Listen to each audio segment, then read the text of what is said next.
A final resting place should be a place for peace. It's haunted us, the experience. But the days leading up to Sandy Haynes' funeral, her daughter Shelly says, were a nightmare from day one. Like something was off, but I was in such a haze with, going through the grief and trying to plan my mom's funeral that I wasn't understanding what was happening. She says the funeral staff was disrespectful, unprofessional, and that her family was overcharged to the tune of thousands of dollars at McNary's Chapel Funeral Home in Woodland.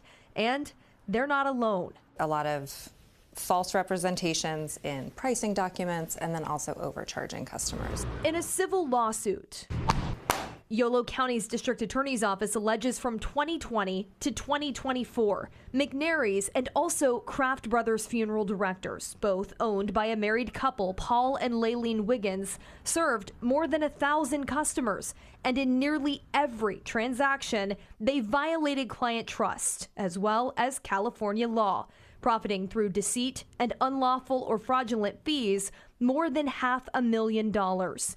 For one of the victims, the claim is this: that Paul Wiggins threatened to discard her sister's cremated remains and send them to the Yolo County coroner as unclaimed if she didn't pay additional money. And for another, they allegedly threatened to leave a man's casket hovering over his open grave, suspended on a crane, if his family didn't pay a falsified fee.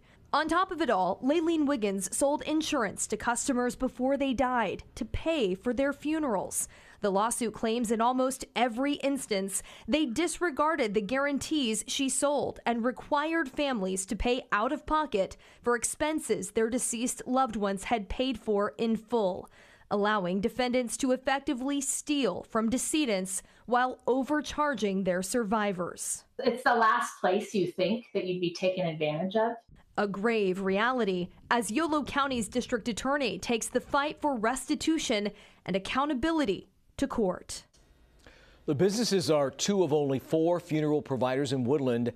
They are still operating right now. We reached out to both, got no response today. DA's office says if unlawful conduct continues, they're going to ask a judge to step in and order the businesses shut down while this lawsuit moves forward.